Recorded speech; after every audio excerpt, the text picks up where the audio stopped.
بسم اللہ الرحمن الرحیم نحمده ونصلی علی رسولہ الکریم اما بعد ونعوذ باللہ من الشیطان الرجیم بسم اللہ الرحمن الرحیم اللہم صلی وسلم علی سیدنا محمد النبی الامی وآلہ واصحابہ اجمعین آمین یا ربنا آمین رب اشرح لی صدری ویسر لی امری واحلل عقدۃ من لسانی یفقہوا قولی ربی زدنی علما ربی یسر ولا تعسر وتمم بالخیر آمین اللہم ربنا آمین۔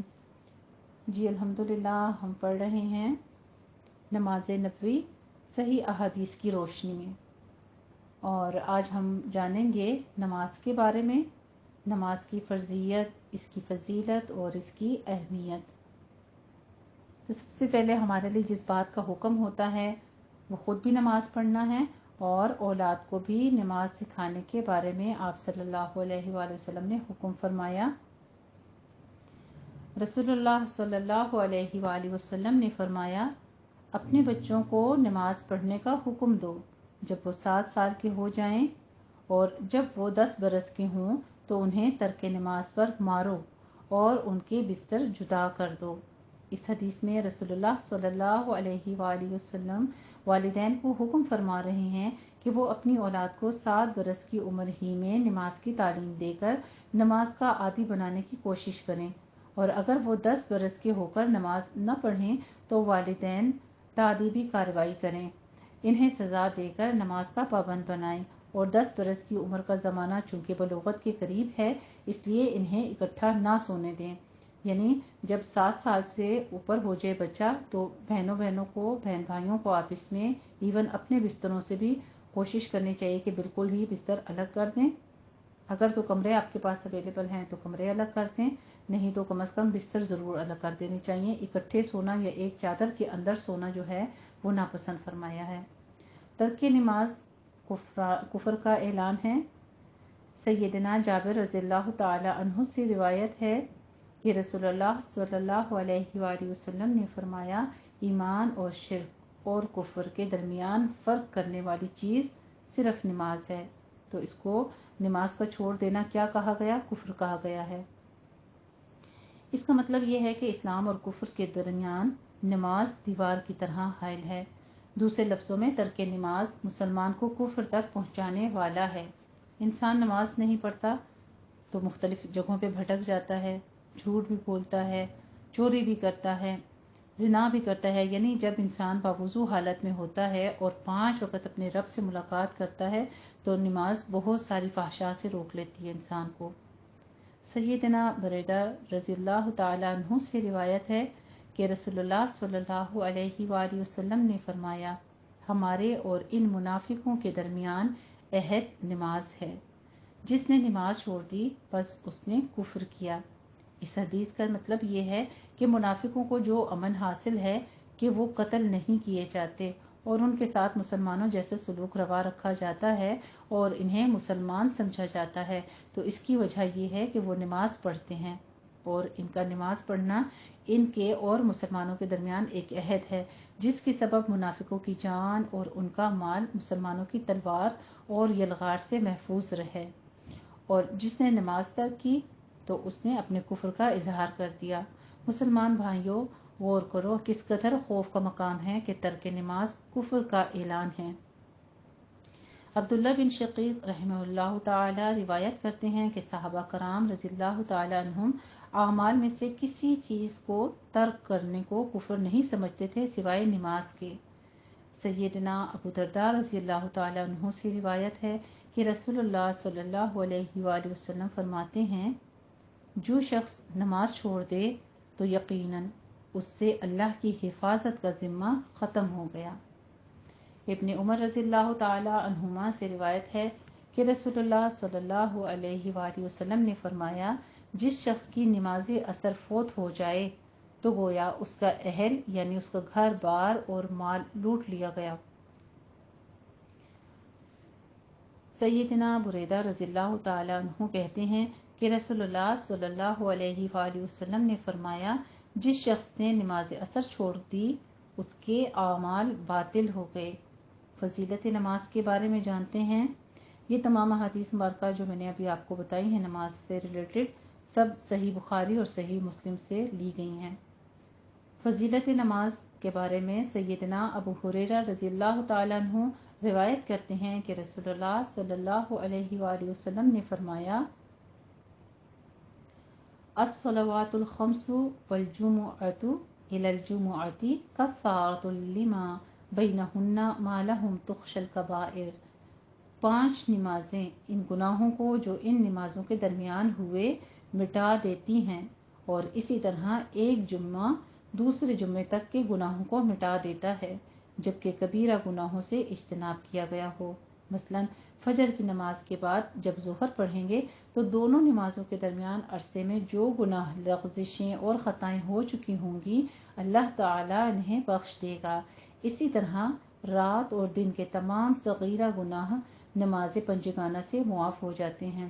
گویا 5 نمازوں پر ہمیشگی مسلمانوں کے نام اعمال کی ہر وقت صاف اور سفید رکھتی ہے، حتیٰ کہ انسان نماز کی برکت سے آہستہ آہستہ صغیرہ گناہوں سے بھی باز ہونا شروع ہو جاتا ہے، کبیرہ گناہوں کی تصور ہی سے کانپ اٹھتا ہے۔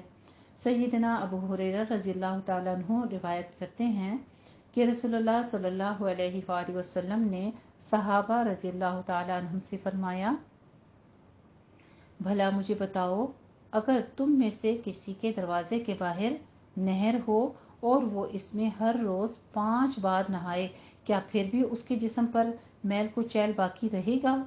صحابہ کرام رضی اللہ تعالیٰ عنہم نے کہا، نہیں۔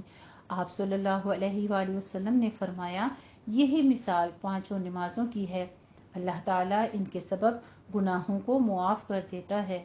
سیدنا انس رضی اللہ تعالیٰ عنہ روایت کرتے ہیں کہ ایک شخص نے رسول اللہ صلی اللہ علیہ وآلہ وسلم کی خدمت میں حاضر ہو کر عرض کیا کہ میں نے گناہ کیا اور بطور سزا میں حد کو پہنچا ہوں، لہٰذا مجھ پر حد قائم کریں۔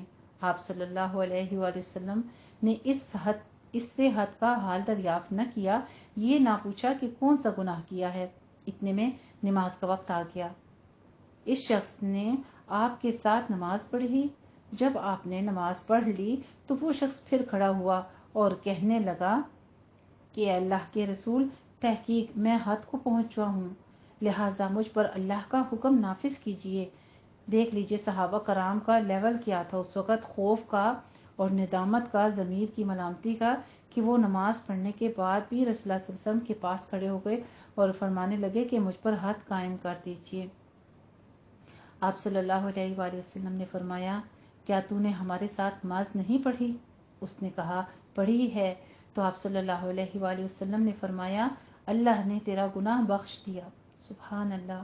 اللہ کی رحمت اور بخشش کتنی وسیع ہے کہ نماز پڑھنے کے سبب اللہ تعالیٰ نے اس کا گناہ بخش دیے، جسے وہ اپنی سمجھ کے مطابق حد کو پہنچتا تھا۔ کہہ رہا تھا کہ مجھے اللہ نے معاف کر دیا، معلوم ہوا کہ نماز گناہوں کو مٹانے والی ہے۔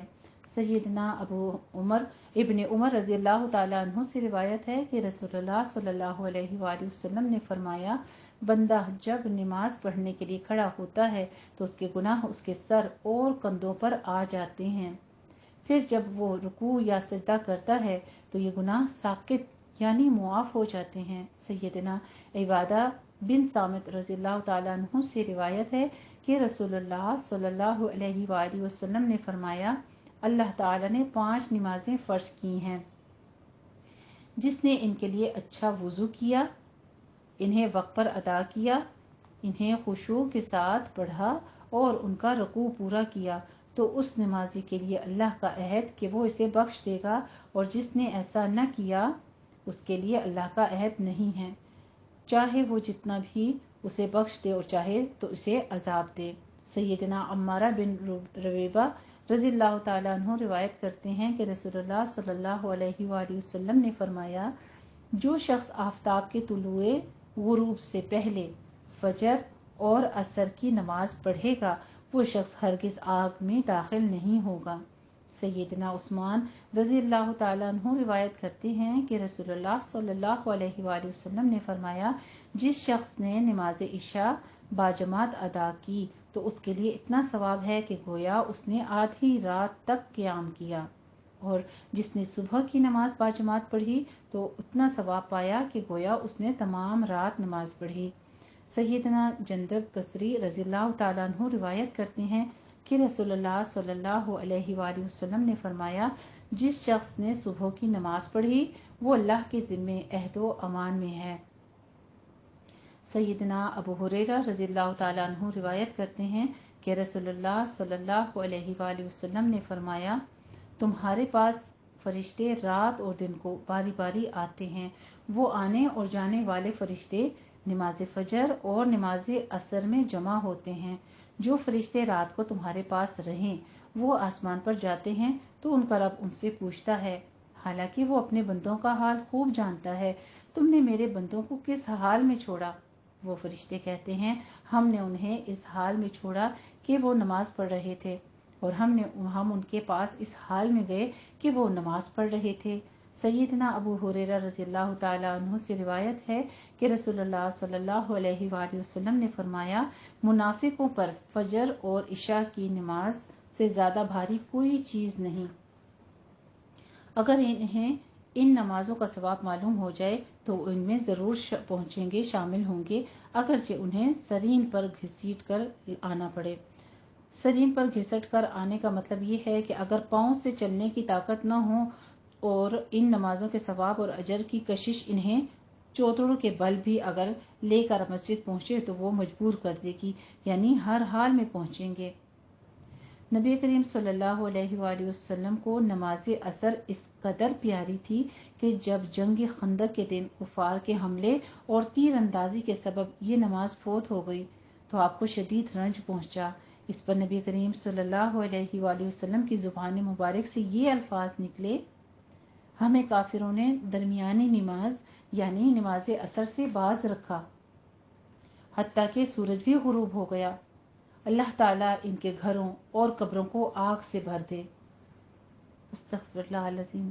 دیکھ لیجئے نماز کی کتنی اہمیت ہے کہ ایک نماز فوت ہونے پر یعنی ایک نماز چھوٹ جانے پر آپ صلی اللہ علیہ وسلم کو اتنا رنج ہوا اور اتنے آرزدہ ہوئے کہ آپ نے ان کے لیے بد دعا کر دی کہ اللہ ان کے گھروں اور ان کی قبروں کو آگ سے بھر دے۔ اللہ سبحانہ تعالیٰ سے دعا کرتے ہیں کہ ہمیں اپنی نمازوں کا بر وقت ادا کرنے والا بنا دے اور پورے خوش و خضوع کے ساتھ نماز کی پابندی کرنے کی توفیق عطا فرمائے۔ اسی سلسلے کو جاری رکھیں گے انشاءاللہ تعالیٰ اگلے ہم ٹاپک کے ساتھ۔ یہاں تک ہی آج کا ہمارا لیسن تھا نماز نفلی کا۔ جزاکم اللہ خیر الجزاء۔ السلام علیکم و رحمۃ اللہ۔